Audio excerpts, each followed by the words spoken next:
I run a light industrial business at home in a rural area. So far, I've kept under the radar from the township for 12 years. I really need to stay that way. As I set up the foundation for my business and family, it might take a while before I can get my home and my name only. Currently, my mother and I are both on the deed, no mortgage. She may be against taking it off the county register. You don't need to take it off the county register. You can just put it in the foundation name, which would privatize the residence. My question is, once I put the business and myself into the private, is there a way to keep the county out of my land use, building permits, et cetera, before I can get my property unregistered from the county? So I all I can say is I know a lot of people that don't get permission to run businesses. I use that word loosely.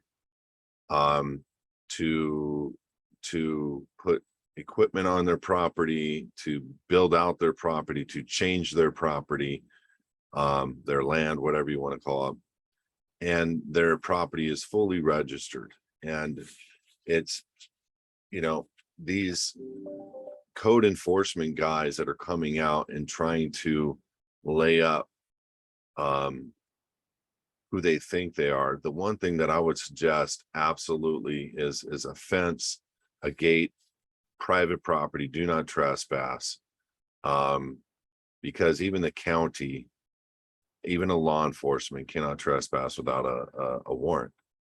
And so, and some of them feel differently, but if they were to come on a property that you properly posted no trespassing, um, they'd be in major violation of the Fourth Amendment and due process and all that stuff. So um, it's really up to you, because I don't live in that fear or that worry, and you've been doing just fine for 12 years. And moving yourself into the private isn't going to cost flags with the county. Um, it really won't. And the only thing is, once you do your final notices, if it were me, I would go to the county board of supervisors and I'd introduce myself to every one of them.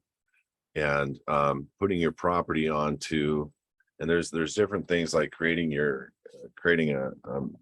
after the fact, like when you're done, that you can go over the top and you can start creating your, maybe a UCC one where you're putting your property list under the security agreement and the UCC one. That would be a consideration, because there's coming enforcement stuff that we're going to be talking about in the weeks and months to come with our VIP members and every one of our living in the private members.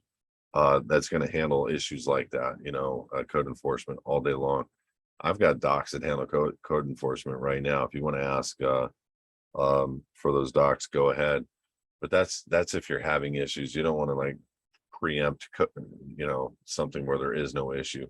But we have stuff for code enforcement, and it's based on land patent laws and your acceptance. It doesn't mean necessarily you've affected the proper possession of your area of a land patent. But under a color of law, it sure scares the hell out of them.